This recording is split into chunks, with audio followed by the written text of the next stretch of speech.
Sir आवाज वहां से आ रही है। बचाओ मुझे! अरे कोई है यहाँ पर? कोई...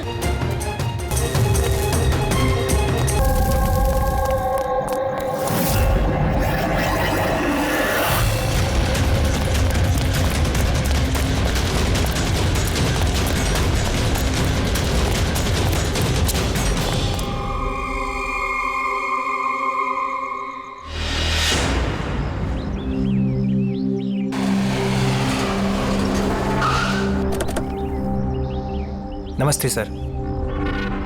नमस्ते सर। ये मतलब जब ये ब्लास्ट हुआ तब तुम यहीं पर थे? यस सर, मेरे साथ एक और कांस्टेबल था खरनार, उसे बहुत चोट आई है, अभी वो हॉस्पिटल में। तुम यहाँ पहुंचे कैसे? सर हम लोग नाइट पेट्रोल पे थे, यहाँ से गुजर रहे थे तभी किसी की चिल्लाने की आवाज़ आई। हमने उसे नहीं देखा, यहाँ पे पहुँचे जैसे कुछ करते कि इससे पहले ही बॉम्ब ब्लास्ट हो गया।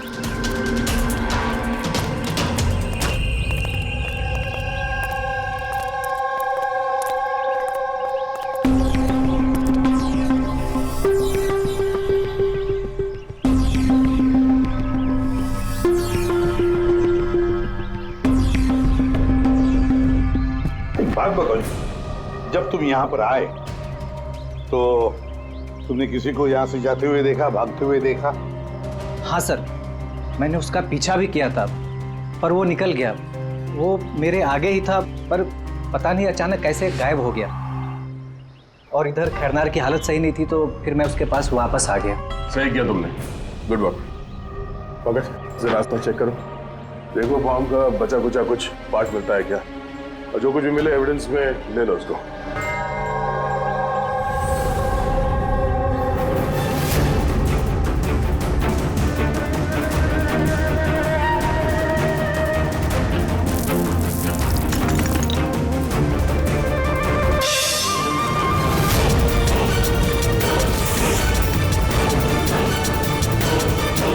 सर,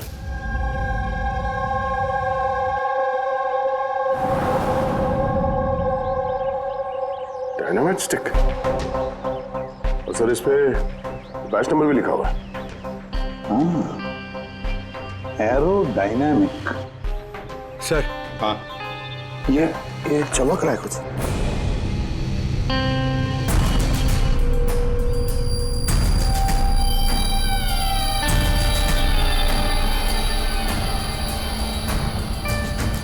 देखे तो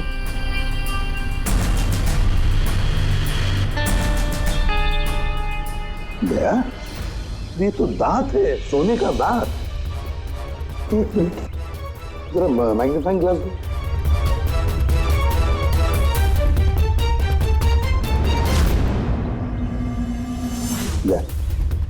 देखो, इस पर कुछ लिखा है।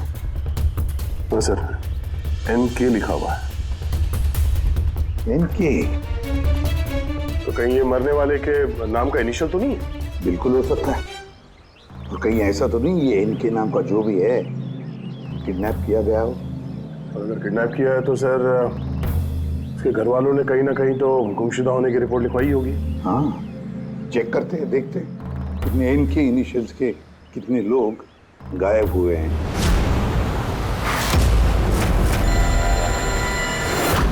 Yes sir. लोकल पुलिस से पता चला है कि मिसिंग कंप्लेंट नवीन कुमार की है। नवीन कुमार की पत्नी से मैंने बात भी की फोन पर। उन्होंने बताया कि नवीन कुमार का एक दांत सोने का था। है कौन है नवीन कुमार साहब? शहर के बाहर उसकी पेंट की फैक्ट्री है और कुछ ही दिनों पहले न्यूज में भी था वो। न्यूज में? किस बात के लिए सर? पता चल जाएगा थोड़ी देर में। अच्छा देखो, इस नवीन का घर का पता भेजा है मैंने तुम्हें, और तो और उसकी बीवी को भी उसकी मौत के बारे में बताया मैंने। और अगर मेरा अंदाजा सही है तो अभिजीत, जरूर मीडिया वाले तुम्हारे से पहले वहां पहुंच गए होंगे। तमाशा करेंगे, संभाल लेना। हम लोग देखते हैं सर। या हाँ, नवीन कुमार के घर चलना है, एड्रेस भेज रहे हैं सर। नवीन कुमार! नवीन कुमार! नवीन कुमार! नवीन कुमार! नवीन कुमार! नवीन कुमार! अरे आओ आओ। नवीन कुमार! नवीन कुमार! सर सर क्या आप लोग नवीन कुमार को अरेस्ट करने आए हैं सर? सर अब सीआईडी का अगला कदम क्या होगा सर? हमें हमारा काम करने दीजिए। मैम कुछ तो बताइए। आप लोग क्या नवीन कुमार? एक मिनट रुकिए जरा, ये बंद करिए सब तमाशा, रुकिए जरा। तमाशा? सर तमाशा तो नवीन कुमार ने मचा रखा है हमारे शहर में। सर उन लोगों ने नवीन कुमार की मौत हो चुकी है। He's no more. इन्होंने मारा मेरे पति को। कौन है सबके सब? अब बोलोगे या अंदर कर दूं? बोलो क्यों कर रहे हो ये सब? सर हमने नहीं मारा है सर। सर नवीन कुमार की पेंट की फैक्ट्री है सर, जहाँ हर रोज सैकड़ों टन जहरीला कचरा नदी में बहा दिया जाता है। सर ये तो हमारे प्रोटेस्टर्स हैं, हम उनके अगेंस्ट प्रोटेस्ट कर रहे हैं। सर यकीन मानिए हम लोग क्रिमिनल्स नहीं हैं, हम लोग सोशल वर्कर्स हैं सर। झूठ बोल रहा है ये। धमका के रखा था इसने मेरे पति को। रोज धमकी देता था। नहीं सर मैं कोई धमकी नहीं देता था, वो तो कोई और लोग हैं सर। कौन है बोलो? सर ये वही लोग हैं जो सोशल सर्विस के नाम पर गलत काम करते हैं, लॉ एंड ऑर्डर का मिसयूज करते हैं सर। सर मैं और मेरे प्रोटेस्टर्स हम उन लोगों में से नहीं है सर। किस तरह की धमकी मिलती थी आपके पति को? हुआ क्या था? ये लीजिए चाय। अरे वाह, गर्मा गर्म चाय। अच्छा उस एनजीओ का क्या हुआ? उन एनजीओ ने तो नाक में दम कर रखा है। फैक्ट्री में वर्कर्स को काम ही नहीं करने दे रहे। अब तो सर से पानी ऊपर निकला जा रहा है। लगता है पुलिस को इन्वॉल्व करना पड़ेगा। सुनिए। वाह नवीन साहब, आप जैसे शरीफ लोग अब पुलिस के पास जाने लगे। तुम अंदर कैसे आया? आपको याद दिलाने आया हूँ कि जो आप कर रहे हैं वो गलत कर रहे हैं। अभी भी वक्त है, सुधर जाइए। शट अप, ज्यादा जबान मत चलाओ। अभी के अभी इस घर से निकल जाओ। I said get out. कहाँ घुसने से रोकोगे तुम? किस को रोकोगे? हम जैसे लोग तुम जैसों से डरते नहीं है, समझे? पता है क्यों? क्योंकि हम तुम्हारी तरह गलत काम नहीं करते। आज तो मैं तुम्हारे घर में घुसा हूँ। अगर तुमने अपने फायदे के लिए मासूमों की जिंदगियों से खेलना बंद नहीं किया ना, तो तुम्हारी फैक्ट्री में घुसेंगे।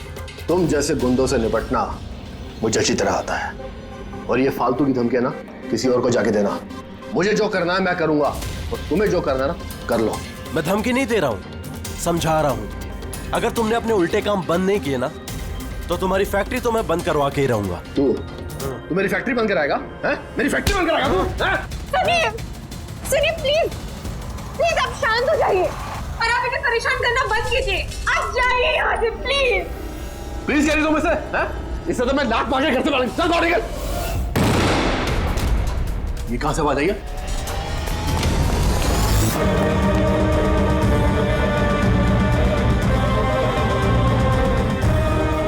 दीवार पर लिखा हुआ था, सुधर जाओ वरना बचोगे नहीं। और आखिर मार ही डाला इन्होंने नवीन को। इन्होंने मार डाला मेरे पति को। कसम से सर, मैं सच कह रहा हूँ, मैंने कुछ नहीं किया है सर। जिन्होंने किया उसके बारे में बताओ। सर बिल्कुल क्यों नहीं बताऊंगा सर। सर उन्हीं की वजह से तो आज हम फंसे हैं सर।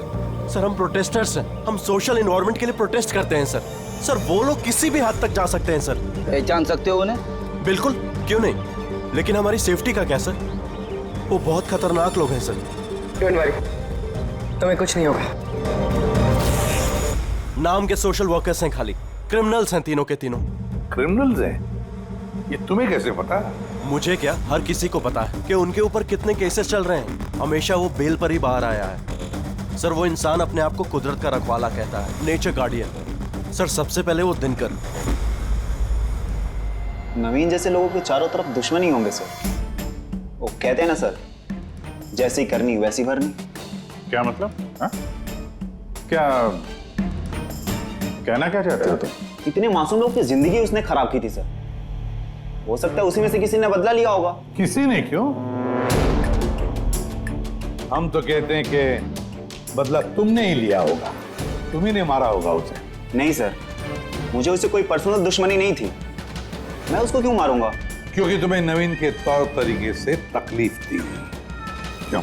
सर अगर मुझे ऐसा करना होता तो मैं कब का कर चुका होता। नवीन न जाने कितने सालों से हमारे वातावरण में जहर घोल रहा था। तो खुशी तो बहुत मिली होगी तुमको, नवीन की मौत की खबर सुन के। किसी और ने तुम्हारा काम कर दिया, क्यों?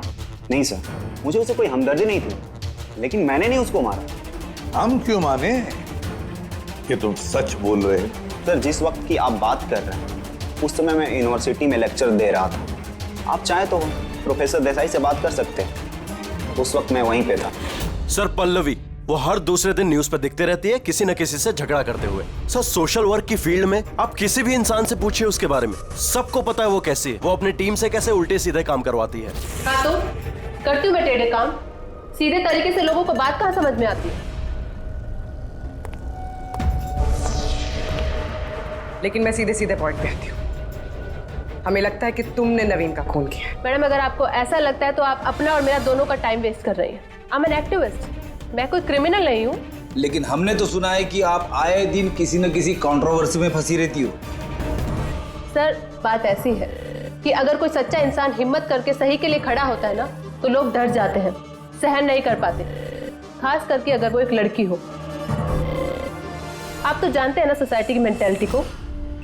अच्छा, लेकिन हमें तो आपकी मेंटेलिटी सही नहीं लगती। क्यों? सिर्फ इसलिए कि मैं किसी से डरती नहीं, आपसे भी नहीं, इसलिए मैं क्रिमिनल हो गई। वैसे भी कल रात को मैं न्यूज लाइव के डिबेट पे थी, आप चाहे तो चेक कर सकते हैं। मैं चाहूँ भी तो नवीन का खून नहीं कर सकती थी। मैडम, आप ये काम अपने आदमियों से भी करवा सकती है। तो ठीक है, अगर आपको इतना कॉन्फिडेंस है तो प्रूव कर दीजिए और डाल दीजिए मुझे जेल में। वो प्रकाश वो हर रोज किसी न किसी को गालियां देता है अपने सोशल ब्लॉग में। उन्हें जो पॉल्यूशन फैला रहे हैं सर, वो लोगों को उकसाता है, भड़काता है उनके खिलाफ। मैं घर पर ही था सर, अपना ब्लॉग लिख रहा था जैसे हमेशा लिखता हूँ। हमेशा की तरह लोगों को भड़का रहे थे, उनका ब्रेन वॉश कर रहे थे नवीन जैसे लोगों के खिलाफ। क्यों? सर, नवीन से मेरी कोई जाति दुश्मनी नहीं थी और पर्यावरण के लिए मैं अवेयरनेस स्प्रेड करता रहता हूँ। जाति दुश्मनी नहीं थी तो हमेशा तुम्हारे ब्लॉग में नवीन का नाम क्यों होता है? वो भी टॉप 4-5 लोगों में। कल भी जो ब्लॉग लिख रहे थे उसमें नवीन का नाम था ना? हाँ सर, नवीन का नाम था उसमें, और इस बात को मैं छिपाऊंगा भी क्यों? वो गलत आदमी था, लेकिन इसका मतलब ये तो नहीं है कि मैं उसको जान से मार दूंगा। क्यों? क्यों नहीं मारोगे? ऐसे लोगों से तो तुम्हें सख्त नफरत है ना? तुम्हें लगा होगा कि तुम्हारी सारी मेहनत बेकार जा रही है, और फिर नवीन को इतने समझाने के बाद भी नवीन एनवायरनमेंट को खराब किए जा रहा था, इसलिए तुम्हें गुस्सा आ गया और फिर तुमने नवीन को खत्म कर दिया। मैं एक रिस्पॉन्सिबल सिटीजन, कोई क्रिमिनल नहीं हूं सर। मेरा काम ही यही है, अपने ब्लॉग के जरिए अच्छे और बुरे का फर्क समझाना, किसी को नुकसान पहुंचाना नहीं। सर, इंटरोगेशन में तो कोई भी डरा हुआ नहीं लग रहा था। हाँ, डरे हुए तो नहीं लग रहे थे, फिर भी इन तीनों पे कड़ी नजर रखनी चाहिए। क्यों सर? फ्रेडी, डर बहुत अजीब चीज होती है। अगर इन तीनों में से किसी ने खून किया है तो जरूर डर के मारे वो कोई ना कोई गलती करेगा, कोई ना कोई गलती जरूर करेगा।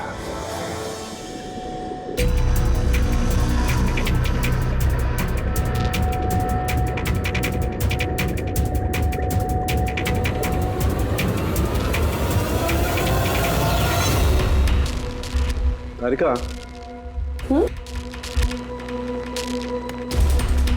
देखो इस पर कोई फिंगरप्रिंट है क्या? चेक करो।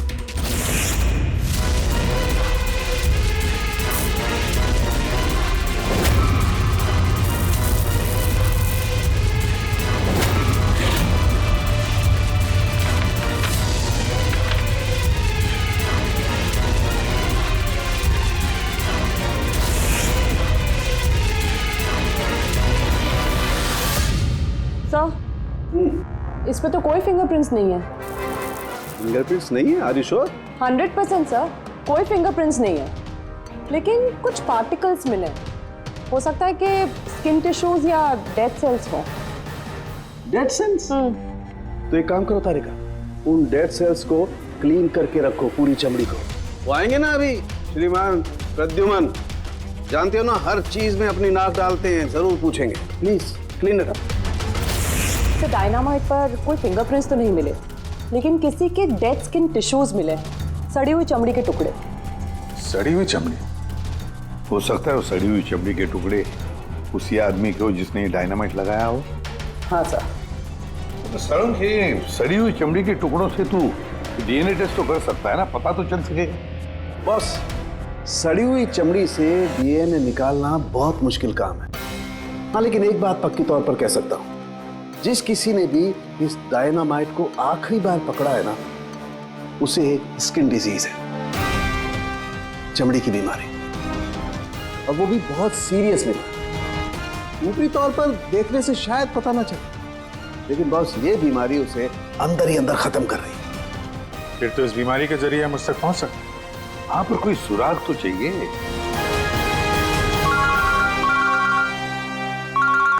हेलो, एसीपी प्रद्युमन है? हाँ, कहिए। अच्छा,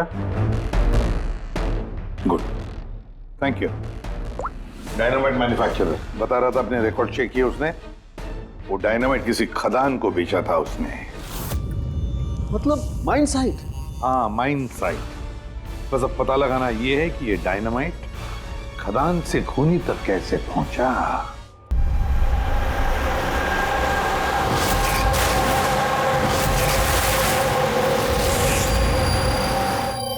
एक डायनामाइट उधर लगाओ, ठीक है? और एक 50 मीटर की दूरी पर वहां पर लगाओ। जी सर। और एक उधर भी लगा सकते हो तुम।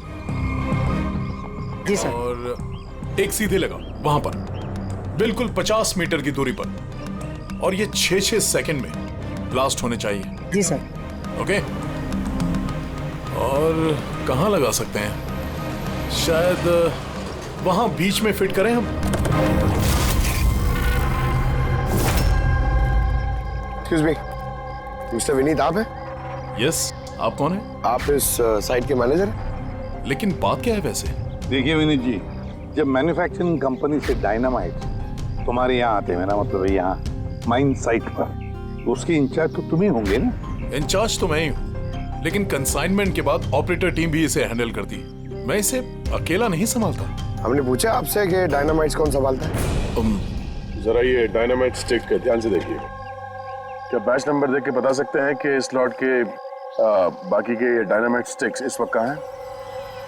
साहब, ये लास्ट कंसाइनमेंट का लगता है, अभी यूज नहीं हुआ है, गोदाम में पड़ा होगा। चलो दिखाओ।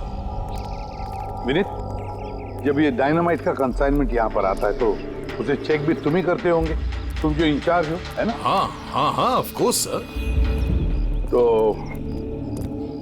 आपको इस बैच के कंसाइनमेंट में कोई गड़बड़ लगी? गड़बड़? नहीं नहीं, नॉर्मल तो था जैसा होता है, पर आप ऐसा क्यों पूछ रहे हैं? नॉर्मल जो है जैसे होता है। और बॉक्स पे 10 सेट लिखे हुए सर, जरा इसको खोल के देखना कितने, गिनो।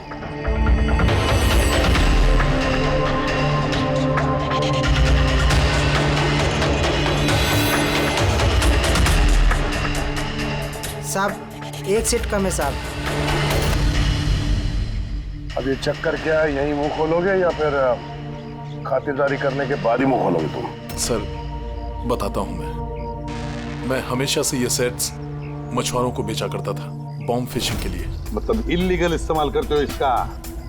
और इनमें से 6 सेट्स मैंने उसी को बेचे हैं। जिसको बेचा उसे पहचानते तो हो ना? सर वो मेरा रेगुलर कस्टमर नहीं था, वो पहली बार आया था और मैंने उसका चेहरा भी नहीं देखा, लेकिन सर उसके हाथों की चमड़ी कुछ अजीब सी हो गई थी, शायद वो बीमार था। इनमें से किसी को पहचानते हो? नहीं सर, मुझे नहीं लगता कि इनमें से कोई था। एक बार फिर से देख लो, हो सकता है भेस बदल के आया हो। नहीं सर, इनमें से कोई नहीं है। ठीक है, शायद दोबारा मुलाकात होगी।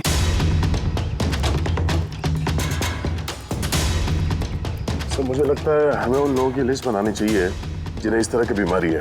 आई नो थोड़ा मुश्किल है, बट ट्राई करते हैं सर। नहीं, ट्राई तो करना ही पड़ेगा दया।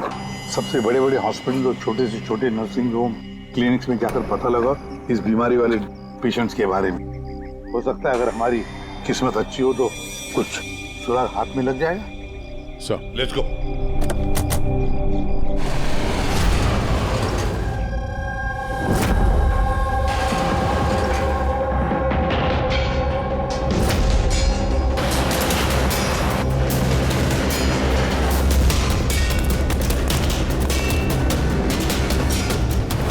देखिए, ऐसी बीमारी हजारों में किसी एक को होती है। हालांकि ऐसे पेशेंट्स की लिस्ट बहुत लंबी है। कईयों को पता भी चलता है लेकिन इलाज नहीं कराते। इसको ढूंढना तो बहुत मुश्किल है।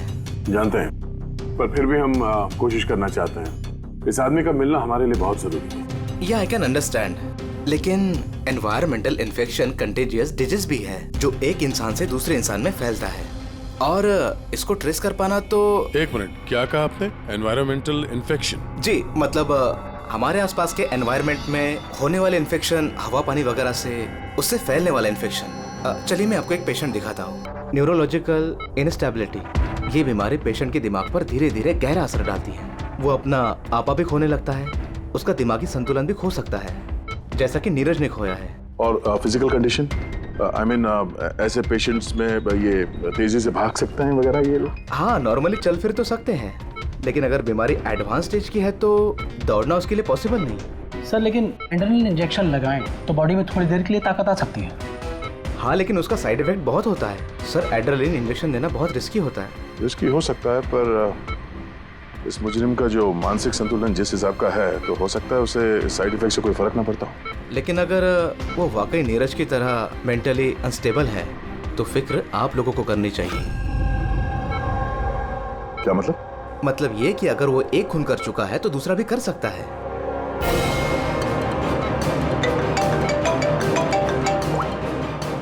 हाँ सर। क्या प्रकाश पंकज को चकमा देके भाग गया? Oh no. ठीक है सर, मैं देखता हूं। या तो ये प्रकाश डर के भागा है या फिर दूसरे मर्डर का प्लान करने वाला है।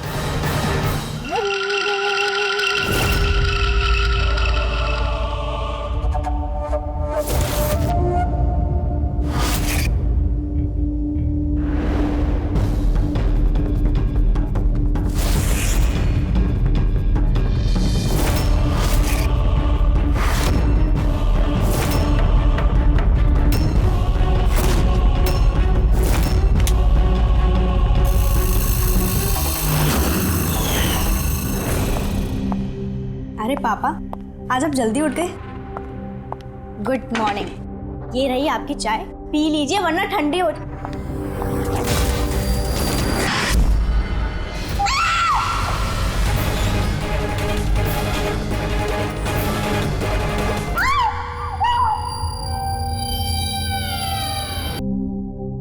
डॉक्टर का कहना बिल्कुल सही था। ये खूनी पागल हो गया, दिमागी हालत ठीक नहीं है इसकी। सर, लगता है खून करने का पैटर्न बनता जा रहा है खूनी का। जमीन हथियाने के लिए इल्लीगली पेड़ों की कटाई। खूनी ने इनके साथ भी वैसे, वो भी प्रकाश के गायब होने के ठीक बाद। वेपन कौन सा यूज किया? 100% चेनसॉ, वरना हड्डी के साथ मांस को इस तरीके से काट के बॉडी के 2 टुकड़े करना इतना आसान नहीं है।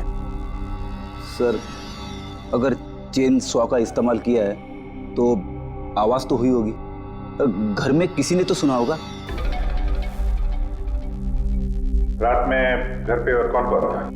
मेरे हस्बैंड तो काम से बाहर रहते हैं, घर में सिर्फ मैं, पापा और हमारा नौकर था। आपने कुछ आवाज सुनी थी? नहीं, कोई आवाज नहीं सुनी थी। रामानंद जी की किसी के साथ दुश्मनी या फिर धमकी वगैरह मिली थी उन्हें? हाँ, कुछ हफ्ते पहले कुछ अजीब हुआ था। पापा को कोई धमका रहा था और घर के बाहर दीवार पे भी किसी ने कुछ लिखा था कि सुधर जाओ वरना तुम्हारे साथ भी वही करेंगे जो तुम पेड़ों के साथ करते हो। सर, एग्जैक्टली जैसे नवीन के केस में हुआ था। सर, एक बात समझ में नहीं आ रही है। खूनी घर के अंदर घुस के इतनी बेरहमी से खून करके चला जाता है, किसी ने कुछ देखा नहीं, किसी ने कुछ सुना नहीं, कैसे? शायद इन लोगों को बेहोश कर दिया गया हो। देखिए, हमेशा क्या कि आप लोगों को बेहोश कर दिया गया था खाने पीने की चीजों में कुछ मिला के, इसीलिए आप लोगों को कुछ सुनाई नहीं पड़ा। बेहोश?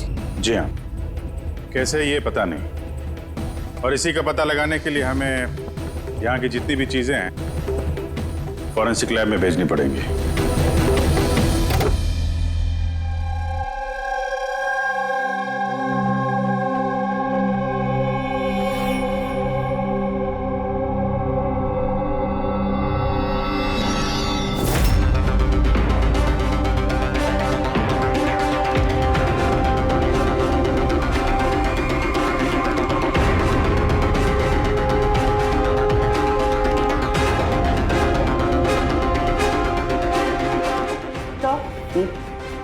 घर पे जितनी भी खाने की चीजें थी सब चेक कर ली, और पीने की भी।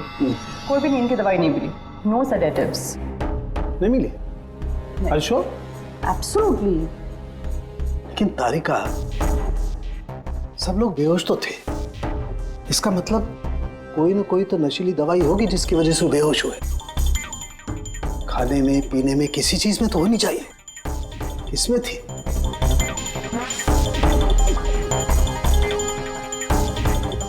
हाँ, नशीली दवाई थी। इस एसी में। एसी में? यस, इस एसी में नशीली दवाई मिलाई गई। जैसे इसकी हवा कमरे में फैली, पूरी नशीली दवाई फैल गई, सब बेहोश हो गए। हाँ। Check it. यस।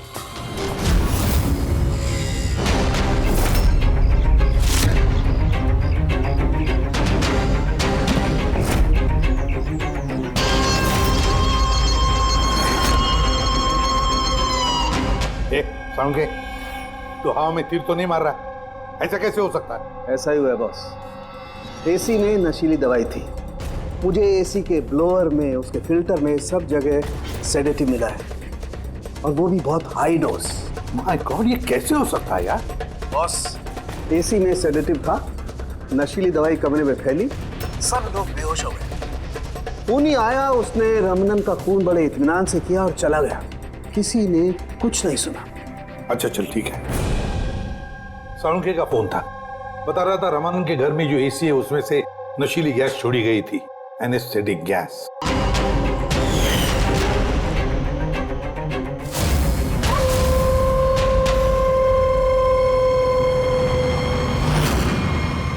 एनेस्थेसिया देकर लोगों का ट्रीटमेंट करते हो तो सुना था। अब ये खूनी तो बड़ा चालाक निकला। प्रकाश के बारे में क्या पता चला? सर, कुछ पता तो नहीं चला, बट आई एम श्योर अगले मर्डर की प्लानिंग कर रहा होगा।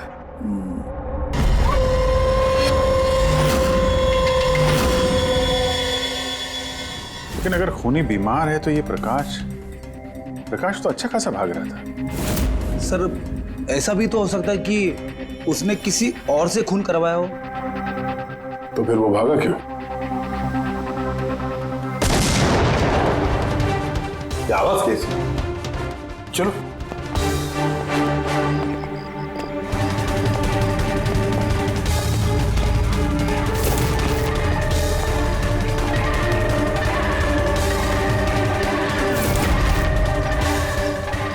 तुम्हारा काम मैं कर रहा हूं एसीपी। शहर की सफाई। मेरे रास्ते में जो भी आएगा उसे भी साफ कर दूंगा। कौन है ये? सर, लगता है खूनी को पता चल गया हम उसके पीछे, इसलिए बौखला गया। रुक! पकड़ो उसे!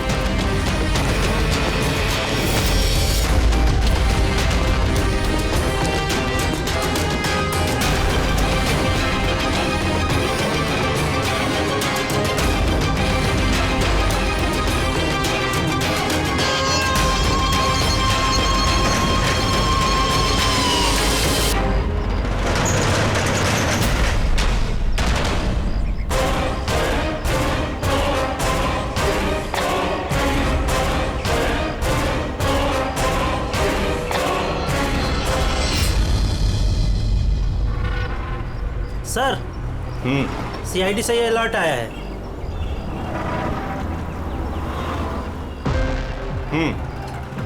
ये सब वही लोग हैं जिनको नॉइस पॉल्यूशन की धमकियां मिली हुई हैं। सखाराम, हाँ? वो क्लब का मालिक याद है? अरे जिसको पिछले दिनों धमकी मिली थी। कौन सर? वो वीर। अच्छा सखाराम, उसके खिलाफ कोई कंप्लेंट आई है क्या? हाँ सर, वो रेजिडेंशियल एरिया है ना, तो आसपास के घर से 2-4 कंप्लेंट आई हैं कि देर रात तक म्यूजिक तेज आवाज में बजता है, यही सब है। शोर मतलब नॉइस पॉल्यूशन। सखाराम तुम एक काम करो। हाँ सर। आप सीआईडी ब्यूरो में फोन लगाइए अभी और इसी वक्त।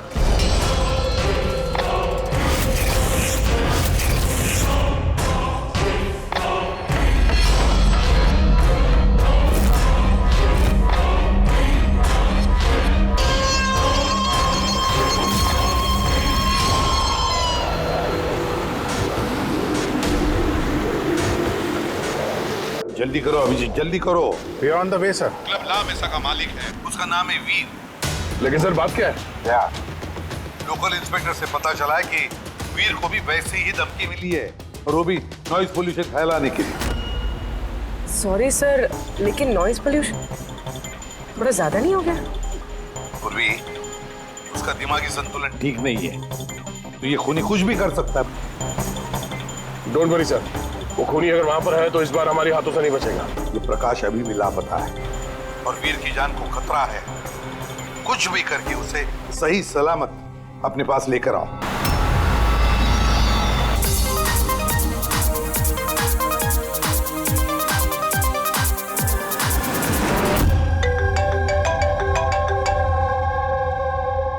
हेलो।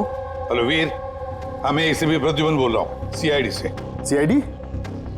क्या बात है सर? मेरी बात ध्यान से सुनो, तुम्हारी जान को खतरा है।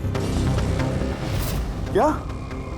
लेकिन मुझे कौन मारना चाहता है? देखो वीर, अगर तुम क्लब पे हो तो कहीं भी बाहर मत जाना। मेरे ऑफिसर्स वहां तुम्हारे क्लब पे आ रहे हैं तुम्हारी सेफ्टी के लिए। और एक बात, भीड़ में ही रहना, लोगों के बीच रहना, समझे? अकेले कहीं पर भी नहीं।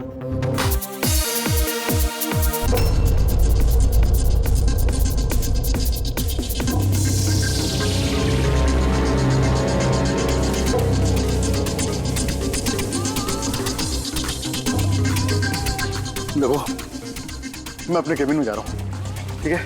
और किसी को भी अंदर मत आने देना, अंडरस्टैंड? किसी को भी अलाउ मत करना।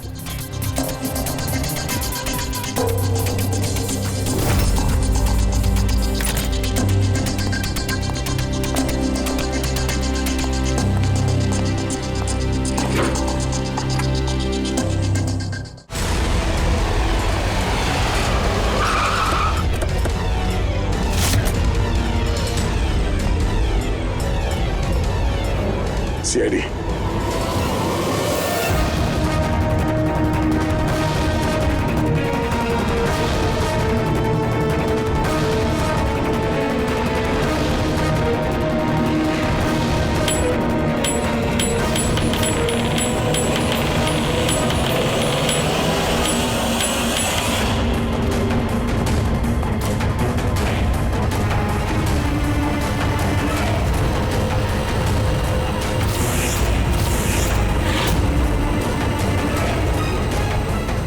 सुनो, इधर आओ।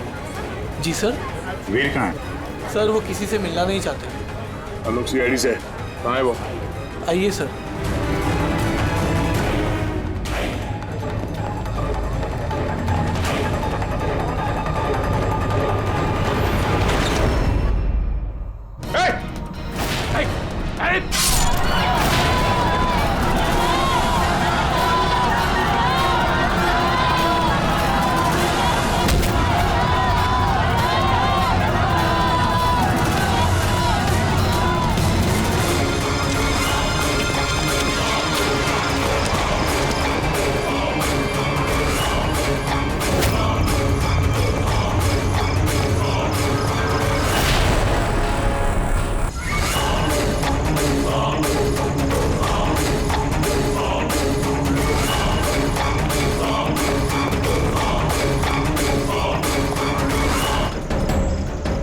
क्या कहा वो?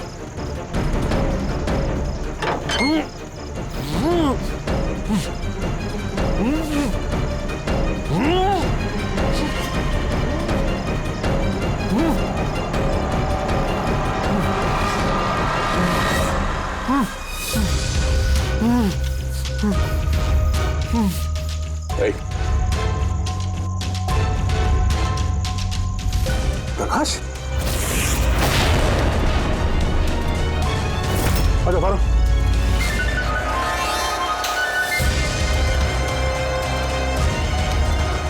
यहाँ कर क्या रहा था? हैं?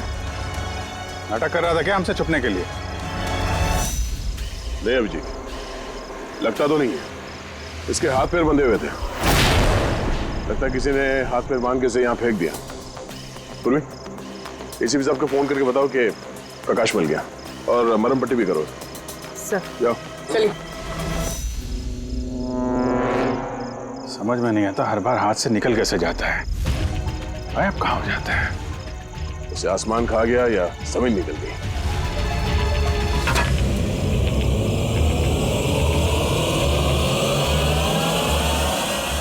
जमीन निकल गई दया।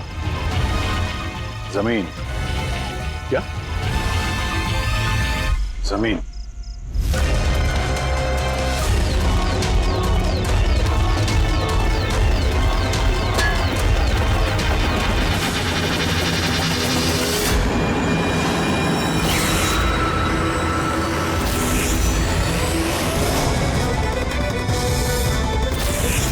बाहर निकल।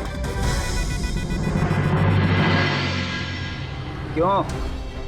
खून करते वक्त तुम्हारे हाथ नहीं कांपे, अब कांप रहे? जेल जाने के डर से? यह एड्रेनलिन का असर खत्म हो गया। हाँ? जिस इंजेक्शन के दम पे तुम भाग रहे थे उसका असर खत्म हो चुका है। अब मुंह खोलोगे भी या मुंह खोलने के लिए और एक इंजेक्शन देना पड़ेगा? मुझे कोई मजा नहीं आता इंजेक्शन लेने में। ये मेरी एक मजबूरी है जो मुझे लेना पड़ता है। एक वक्त था जब मैं हट्टा कट्टा और मजबूत था। एक दिन मेरा एक बुरा वक्त आया और मुझे इस बीमारी ने घेर लिया। फैक्ट्री, मिलों से निकलने वाला जहरीला धुआं और कचरा, जो पोल्यूशन, उससे लाखों लोग इन्फेक्टेड थे। पता नहीं रोज कितने पेशेंट आते थे। उनके साथ रहते रहते मैं भी बीमार हो गया। ये बीमारी कब हुई तुम्हें? 6 महीने पहले। और उन 6 महीनों में इस बीमारी ने तुम्हारे शरीर के साथ साथ तुम्हारे दिमाग पर भी असर करना शुरू कर दिया। तुम्हें पता है तुमने क्या किया? हाँ? मैंने किसी का कुछ नहीं बिगाड़ा। बिगाड़ा उन लोगों ने। हवा, पानी, सब में जहर घोल दिया।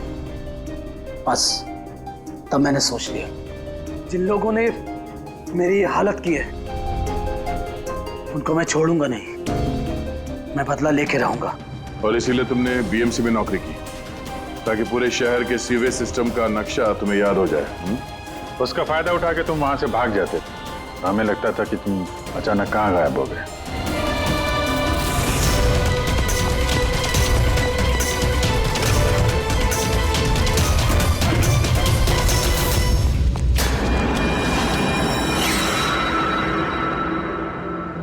एक बात समझ में नहीं आ रही है, प्रकाश ने तुम्हारा क्या बिगाड़ा था? हाँ, उसे किडनैप क्यों किया? वो उस रात वहीं पे था, रमन्नन के घर के बाहर। वो उसका घर जलाने आया था। वो कुछ करता उसके पहले उसने मुझे देख लिया था घर से निकलते वक्त। और तुमने उसे किडनैप कर लिया ताकि वो किसी के सामने मुंह ना खोले। हाँ? तुम उसे मार भी सकते थे, तो फिर उसे जिंदा क्यों छोड़ दिया? मैंने बोला ना सर, मेरा बदला सिर्फ उन लोगों से था जो आसपास की हवा, पानी में जहर घोल रहे थे। मैं तो सिर्फ अपना संसार बचा रहा था।